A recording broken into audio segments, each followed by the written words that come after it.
کیا آپ سب نے اس سے پہلے کبھی غور کیا کہ اللہ پاک قرآن کریم کے اندر فرماتا ہے کہ میں نے زمین اور آسمان کو صرف 6 دنوں کے اندر بنایا اور 7ویں دن اپنے عرش پر جا کر ٹھہرا۔ اسلامی تعلیمات میں ایک ہفتے کے 7ویں دن یعنی جمعہ کو یوم السبت کہا گیا، یعنی سب سے برکت والا دن اور باقی دنوں کا سردار۔ حرم کعبہ یعنی اللہ کے گھر کا طواف کرنے کا حکم بھی 7 مرتبہ دیا گیا اور 7 مرتبہ صفا و مروہ پہاڑی کے چکر لگانے کا حکم بھی دیا گیا ہے۔ حج کے دنوں میں شیطان کے ہر ایک علامتی پلر کو 7 کنکریاں مارنے کا حکم دیا گیا ہے۔ سورہ فاتحہ، جسے قرآن کریم اور توحید کی بنیاد کہا جاتا ہے، اور یہ اتنی اہم ہے کہ دن میں 5 مرتبہ نماز پڑھتے وقت مسلمان ہر رکعت کے اندر اسے پڑھتے ہیں، اور اس کے اندر کل 7 آیات ہیں اور 21 حروف، جو 7 اور 3 کا ملٹیپل ہیں۔ 7 سال کے بچے کو ہر صورت نماز پڑھانے کا حکم دیا گیا ہے۔ جنت اور جہنم کے دروازے 7 ہیں، ان کے 7 درجے ہیں۔ سورہ الطلاق آیت 12 کے اندر ارشاد ہوتا ہے کہ اللہ نے 7 آسمان اور انہی کے برابر 7 زمینیں بنائی جس کے اندر اس کا حکم اترتا ہے۔ اس کے علاوہ اللہ نے زمین پر اور 7 مضبوط آسمان یا پھر آسمان کی تہیں بھی بنا دی ہیں۔ حضرت یوسف علیہ السلام کے دور کے فرعون مصر کو خواب کے اندر 7 موٹی اور 7 دبلی پتلی لاغر گائیں دکھائی گئی تھی، اور قوم عاد پر اللہ نے 7 راتیں اور 8 دن تک عذاب کی آندھی کو چلائے رکھا۔ یہی نہیں بلکہ زمین پر بھی رینبو کے اندر 7 بیسک کلر ہیں جن سے باقی رنگ بنتے ہیں، اور اس کے ساتھ ساتھ میوزک کے بھی بیسک 7 سر ہوتے ہیں۔ زمین پر 7 بر اعظم ہیں اور 7 ہی سمندر کیوں موجود ہیں؟ آخر نمبر 7 کے اندر ایسی کیا خاص بات ہے کہ یہ قرآن کریم کے ہر ایک اہم واقعے کے اندر اور دنیا و کائنات کی بناوٹ کے اندر ہمیں ہر جگہ پر دیکھنے کو اور سننے کو ملتا ہے؟ یقیناً اس نمبر کے اندر کوئی نہ کوئی ایسا راز چھپا ہوا ہے جسے ہم لوگ ابھی تک نہیں جانتے۔ قرآن کریم میں نمبر 1 کے بعد نمبر 7 سب سے زیادہ بار رپیٹ ہوا ہے، اور یہ حقیقت ہے کہ ہماری کائنات کا نظام سب اٹامک لیول سے لے کر کائنات کی ترتیب تک سب ایک خاص قسم کی میتھمیٹیکل نمبرز کی ترتیب سے ڈیزائن کیا گیا ہے۔ میتھمیٹکس یا نمبرز اس کائنات کی ترتیب کی زبان ہے، اور ہماری یہ کائنات فیبناچی نمبرز یا گولڈن ریشو کی ترتیب پر بنی ہے جسے لیونارڈو آف پیسا نے متعارف کروایا، اور یہ ترتیب کچھ ایسے ہے کہ مثال کے طور پر آپ ایک نمبر کا اسکوائر لیں، اب اس کے ساتھ اسی سائز کا ایک دوسرا اسکوائر جوڑ دیں، اب اس کے ساتھ ایک 2x2 کا اسکوائر جوڑ دیں، اب اس کے ساتھ ایک 3x3 کا، پھر 5x5 اور پھر 8x8 کا۔ اب اگر ہم بالکل اسی ترتیب کو اسی طرح سے بڑھاتے جائیں تو یہ خاص قسم کی اسپائرل شیپ کو بناتی ہے جسے ہم کہتے ہیں گولڈن ریشو یا فیبناچی نمبرز۔ یہ وہ ترتیب ہے جو کہ اس وقت حاصل ہوتی ہے جب ہم ایک پچھلے نمبر کو اگلے 2 نمبرز کے اندر شامل کرتے جائیں، اور حیرت انگیز طور پر پودوں کے پتوں سے لے کر پھولوں، یعنی ہر ایک پودے، جانور اور خود انسان کے جسم کے اندر بھی بالکل یہی ترتیب موجود ہے۔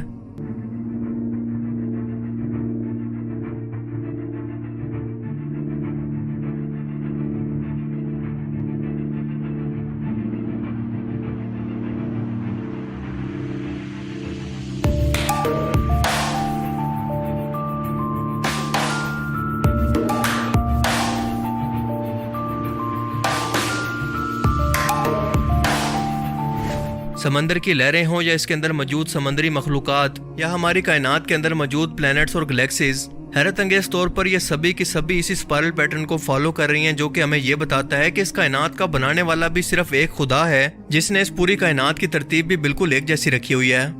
یہ ہمیں کائنات کے ایک خالق یا ایک ہی سوچ کا پتہ دیتی ہے۔ کچھ ہی سال پہلے اس فارمولا کی مدد سے انسانوں نے کائنات کی اس حیرت انگیز ترتیب کی کھوج کی، اور انسانوں کو اللہ کی قدرت کی ایک اہم ترین جھلک نظر آئی کہ یہ کتنے پرفیکٹ انداز کے اندر سوچ سمجھ کر بنائی گئی ہے، جیسے کوئی انجینئر ایک بلڈنگ بنانے سے پہلے اس کا پورا اسٹرکچر اور اس کے نقشے کو بناتا ہے تاکہ یہ ٹکی رہے۔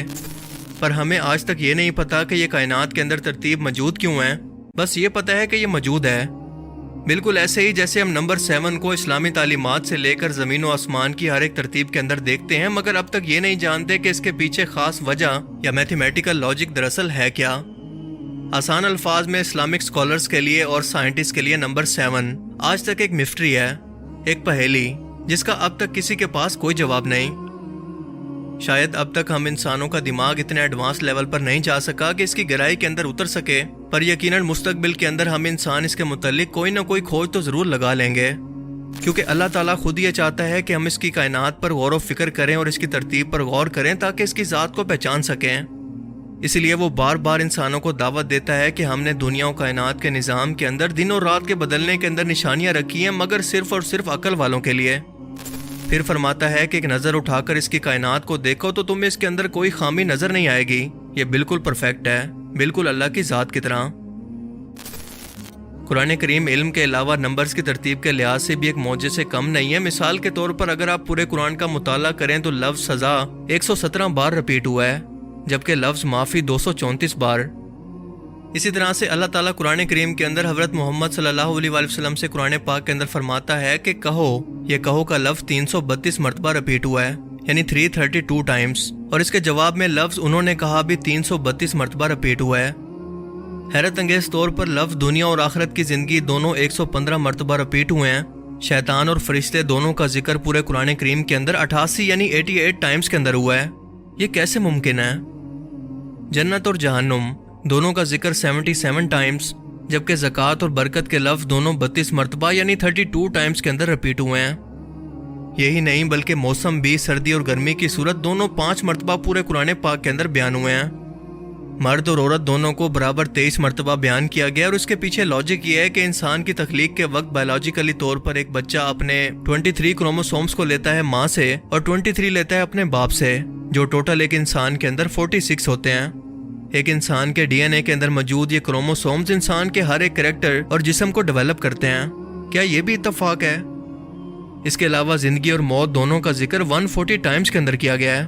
مزید پورے قرآن کے اندر زمین کا ذکر 13 ٹائمز جبکہ سمندر کا ذکر 32 ٹائمز کے اندر کیا گیا ہے۔ ان دونوں نمبرز کو اگر جمع کریں تو یہ بنتا ہے 45۔ اب زمین کے ذکر کو یعنی 13 کو 45 سے تقسیم کریں تو یہ بنتا ہے 28.88%۔ اب اسی طرح سمندر کے ذکر کو یعنی 32 کو 45 سے ڈیوائیڈ کریں تو یہ نکلتا ہے 71%۔ اور ہم سبھی لوگ جانتے ہیں کہ ہماری ٹوٹل زمین پر خشکی ہماری پوری زمین کے 28.88% حصے پر موجود ہے اور سمندر 71% حصے پر۔ اللہ اکبر! کیا اب بھی کوئی کہہ سکتا ہے کہ یہ سب کچھ محض اتفاق ہے؟ اس کے علاوہ قرآن کریم کے ایسے بے تحاشا معجزات موجود ہیں جو کہ اس کتاب کو اللہ کا کلام اور اس کائنات کو اس کی تخلیق ثابت کرتے ہیں، مگر صرف عقل والوں کے لیے ان میں نشانیاں ہیں۔ باقیوں کے لیے جن کی آنکھوں پر پٹی اور ان کے دلوں پر مہر ہے، ان کے لیے یہ سب کچھ صرف ایک اتفاق ہے، جیسا کہ ان کا دنیا میں آنا۔ اللہ تعالیٰ سے دعا ہے کہ وہ ہمیں سمجھنے کی اور نیک عمل کرنے کی توفیق عطا فرمائے۔ آمین۔